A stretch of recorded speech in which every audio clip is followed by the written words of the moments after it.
ಕರ್ಗ ಪ್ರಿಯರಿಗೆ ಸ್ವಾಗತ ಸುಸ್ವಾಗತ. ವೀಕ್ಷಕರೇ, ನಾನು ಸುರೇಶ್ ಶೆಟ್ಟಿ. ನೀವು ನೋಡ್ತಾ ಇರೋದು ಕಟಾರಿಪಾಳ್ಯದ ಕರ್ಗ ಮಹೋತ್ಸವ. ಹೌದು ವೀಕ್ಷಕರೇ, ಏಪ್ರಿಲ್ 2ನೇ ತಾರೀಕು ಚೈತ್ರ ಮಾಸದ ಹುಣ್ಣಿಮೆಯಂದು ನಮ್ಮ ಕಟಾರಿಪಾಳ್ಯದ ಕೋಲಾರ ಕಟಾರಿಪಾಳ್ಯದ ಶ್ರೀ ದ್ರೌಪದಮ್ಮ ದೇವಾಲಯ ಧರ್ಮರಾಯ ಸ್ವಾಮಿ ದೇವಾಲಯದಲ್ಲಿ ನಡೆಯುತ್ತಿರುವಂಥ ಕರ್ಗ ಮಹೋತ್ಸವ ಇನ್ನೇನು ಕ್ಷಣಗಣಗಳು ಪ್ರಾರಂಭವಾಗಿದೆ. ಇಂದು ಸಂಜೆ 7:30ರಿಂದ 8 ಗಂಟೆ ಒಳಗೂ ಕರ್ಗ ಮಹೋತ್ಸವ ಪ್ರಾರಂಭವಾಗಿಬಿಡುತ್ತೆ. ಈ ಒಂದು ದೇವಾಲಯದಲ್ಲಿ ವಿಶೇಷಗಳೇನೆಂದರೆ, ಇಲ್ಲಿರುವಂಥ ದೇವರುಗಳು ಸ್ವಯಂ ಉದ್ಭವ ದೇವರುಗಳು. ಅವ್ರನ್ನ ಕೇಳಿದ್ರೆ ನೋಡಿ, ಇಲ್ಲಿ ನೀವು ನೋಡ್ತಾ ಇದ್ರಲ್ಲ, ಇವರೆಲ್ಲ ಸ್ವಯಂ ಉದ್ಭವ ದೇವರ ಕೆಳಗಡೆ ಸ್ವಯಂ ಉದ್ಭವ, ಆಚೆನೂ ಇದ್ದಾರೆ. ಇವರನ್ನು ಕೇಳಿದ್ರೆ ಯಾವಾಗ ಉದ್ಭವ ಆದರೂ ಏನು ಅಂದರೆ ಅವ್ರಿಗೆ ಗೊತ್ತಿಲ್ವಂತೆ. ಅವರು ಮುತ್ತಾತ ಅವ್ರ ಕಾಲದಿಂದನೂ ಸ್ವಾಮಿ ದೇವನ ಇಲ್ಲ ನೆಲೆಸಿದ್ದಾರೆ, ಅವ್ರನ್ನ ಪೂಜೆ ಮಾಡ್ಕೊಂಡು ಬರ್ತಾ ಇದ್ದೀವಿ ಅಂತ ಹೇಳಿದ್ರು. ಇವಾಗ ನೀವು ನೋಡ್ತಾ ಇದ್ರಲ್ಲ, ಕರ್ಗ ಉತ್ಸವ ದೇವತೆಗಳು ದ್ರೌಪದಮ್ಮನು ಇಲ್ಲಿ ನೆಲೆಸಿದ್ದಾಳೆ. ದ್ರೌಪದಮ್ಮನ ಕುಟುಂಬ ಸಮೇತ ಇಲ್ಲೆಲ್ಲ ದೇವರುಗಳು ನೆಲೆಸಿ ಕಟಾರಿಪಾಳ್ಯದ ನಮ್ಮ ಕೋಲಾರ ಕಟಾರಿಪಾಳ್ಯದಲ್ಲಿ ನೆಲೆಸಿ ಎಲ್ಲ ಭಕ್ತರಿಂದನ ಸೇವೆ ಮಾಡಿಸ್ಕೊತಾ ಇದ್ದಾರೆ.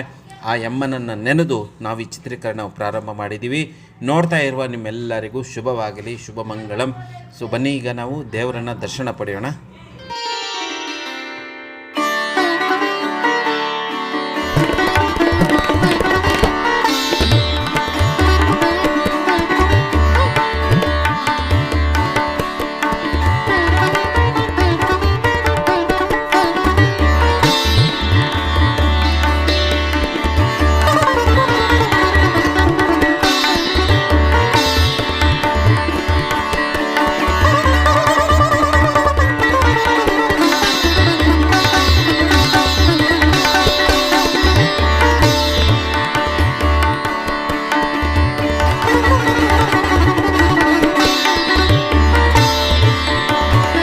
ವೀಕ್ಷಕರೇ ನಮಸ್ಕಾರ.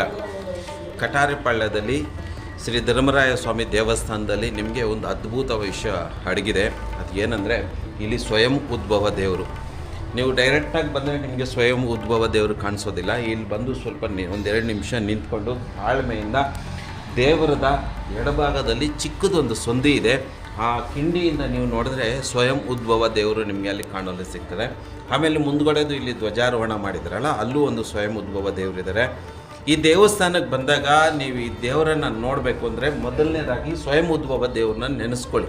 ಸ್ವಯಂ ಉದ್ಭವ ದೇವರು ಇಲ್ಲಿ ಯಾಕೆ ಬಂದಿದ್ದ, ಇದು ಏನು ಚರಿತ್ರೆ, ಈ ದೇವಸ್ಥಾನದ ಚರಿತ್ರೆಯನ್ನು ಎಲ್ಲ ತಿಳ್ಕೊಂಡು ಆಮೇಲೆ ದೇವರ ದರ್ಶನ ಪಡ್ಕೊಂಡ್ರೆ ನಿಮಗೆ ಅಧಿಕ ಪುಣ್ಯ ಸಿಗುತ್ತೆ.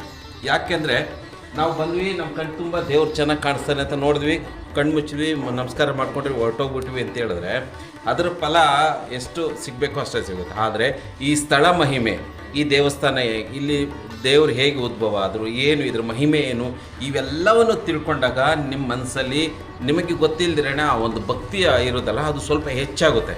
ಆವಾಗ ನಿಮಗೆ ಆ ಭಕ್ತಿಯ ಫಲನ ಜಾಸ್ತಿ ಸಿಗುತ್ತೆ. ಮತ್ತು ಈ ಕ್ಷೇತ್ರದ ಮಹಿಮೆನೂ ನಿಮ್ಗೆ ಗೊತ್ತಿರಬೇಕು. ಅದನ್ನು ತಿಳ್ಕೊಳ್ಬೇಕು ಅಂದರೆ ನೀವೇನು ಮಾಡಬೇಕಂದ್ರೆ, ದೇವಸ್ಥಾನಕ್ಕೆ ಬಂದಾಗ ಅರ್ಚಕರನ್ನು ಕೇಳಬೇಕು. ಅರ್ಚಕರೇ ಪೂಜಾರಿ ಇರ್ತಾರೆ, ಒಳ್ಳೆ ಕರ್ಗ ಪೂಜಾರಿ ಇರ್ತಾರೆ, ಅವರನ್ನು ಕೇಳಬೇಕು. ಏನು ಇಲ್ಲಿನ ಇತಿಹಾಸ ಏನು, ಹೇಗೆ ದೇವಸ್ಥಾನ ಆಯಿತು, ಇಲ್ಲಿ ಸ್ವಯಂ ಉದ್ಭವನ ಯಾರು ಸ್ಥಾಪನೆ, ಎಲ್ಲವನ್ನು ವಿಷಯಗಳನ್ನ ತಿಳ್ಕೊಂಡು ಭಕ್ತಿಮಯವಾಗಿ ನಂತರ ದೇವರನ್ನು ಧ್ಯಾನ ಮಾಡಿ ಕಣ್ಮುಚ್ಕೊಂಡು, ಯಾಕೆ ದೇವರನ್ನು ನೋಡ್ತಿರುವಾಗ ಇಷ್ಟು ಚೆನ್ನಾಗಿ ಅಲಂಕಾರ ಮಾಡಿದ್ದಾರೆ, ಇಷ್ಟೊಂದು ದುಡ್ಡು ಖರ್ಚು ಮಾಡಿ ಅಲಂಕಾರ ಮಾಡಿದ್ದಾರೆ, ಆದರೂ ನಾವು ಕಣ್ಣು ಮುಚ್ಕೊಂಡು ಯಾಕೆ ಕೈ ಮುಗಿತೀವಿ? ಯಾಕೆಂದರೆ ನಮ್ಮ ಆತ್ಮದ ಕಣ್ಣಿಂದ ನೋಡಬೇಕು ದೇವ್ರನ್ನ ಅಂತ. ಸೊ ದೇವರನ್ನ ನಮ್ಮ ಸ್ವಯಂ ಕಣ್ಣುಗಳಿಂದ ಅಲ್ಲ, ಆತ್ಮದ ಕಣ್ಣುಗಳಿಂದ ನೋಡಬೇಕು ಅಂತೇಳಿ ನಾವು ದೇವ್ರ ಹತ್ರ ಬಂದಾಗ ತಾನಾಗಿ ಕೈ ಮುಗಿದು ಕಣ್ಣು ಮುಚ್ಕೊತೀವಿ. ಇದು ನಮ್ಮ ಪ್ರಕೃತಿ, ನಮ್ಮ ಒಳಗಡೆ ಇಟ್ಟಿರುವಂಥ ಪ್ರಕೃತಿಯ ನಿಯಮಗಳಿವು. ಅದಕ್ಕೆ ದೇವ್ರ ಮುಂದೆ ಬಂದಾಗ ತಾನಾಗಿ ಕಣ್ಣು ಮುಚ್ಕೊಳ್ತಾರೆ. ಸೊ ಈ ಕರ್ಗ ಅನ್ನೋದು ಬರೀ ಒಂದು ಉತ್ಸವ ಅಲ್ಲ, ಇದು ಒಂದು ಶಕ್ತಿ. ನಮ್ಮ ಒಳಗಡೆ ಒಂದು ವರ್ಷಕ್ಕೆ ಬೇಕಾದಷ್ಟು ಶಕ್ತಿ, ಒಂದು ಚೈತನ್ಯ ಮತ್ತು ನಮ್ಮ ಒಳಗಡೆ ಒಂದು ಆಸೆ ಕಿರಣನ ಮೂಡಿಸುವ ಒಂದು ಈ ಪರ್ವ ಸುಮ್ಮನೆ ಒಂದು ವರ್ಷಕ್ಕೆ ಮಾಡುವಂಥ ಪರ್ವ ಅಲ್ಲ. ಇದ್ರೊಳಗೆ ತುಂಬ ಶ್ರಮ ಇರುತ್ತೆ, ಬೇಕಾದಷ್ಟು ಜನಗಳು ಇದಕ್ಕೋಸ್ಕರ ದುಡಿತಾರೆ. ಕರ್ಗ ನಗರ ಸಂಚಾರಕ್ಕೆ ಹೊರಟಾಗ ಕರ್ಗದ ತಾಯಿ ದ್ರೌಪದಮ್ಮ ನಮಗೆ ಮಲ್ಲಿಗೆಯಂತೆ ರೂಪದಲ್ಲಿ ದರ್ಶನ ಕೊಡ್ತಾಳೆ. ಆಕೆ ನಿಜವಾಗ್ಲೂ ಬೆಂಕಿಯಂತೆ. ಆಕೆಯನ್ನು ನೀವು ನೋಡಬೇಕು ಅಂದರೆ ಶಾಂತ ಸಮಯದಲ್ಲಿ, ರಾತ್ರಿ ಹೊತ್ತಿನಲ್ಲಿ ನೀವು ದೇವಸ್ಥಾನಗಳಿಗೆ, ಹಳೆಯ ದೇವಸ್ಥಾನಗಳಿಗೆ ಹೋಗಿ ನೋಡಿದಾಗ ಆಕೆ ಬೆಂಕಿಯಂತೆ ಸಂಚಾರ ಮಾಡ್ತಾ ಇರ್ತಾಳೆ. ಆದರೆ ನಮ್ಮಂಥರು ಅದನ್ನು ನೋಡಿ ತಡ್ಕೊಳ್ಳುವಷ್ಟು ಶಕ್ತಿ ಇಲ್ಲ. ಆದ್ದರಿಂದ ತಾಯಿ ಮಲ್ಲಿಗೆಯ ರೂಪದಲ್ಲಿ ಬಂದು ನಮಗೆ ದರ್ಶನ ಕೊಡ್ತಾರೆ. ಆದಿಶಕ್ತಿಯ ಅನುಮತಿ ಪಡೆದು ಕರ್ಗ ಉತ್ಸವನ ಪ್ರಾರಂಭಿಸಲಾಗಿರುತ್ತದೆ.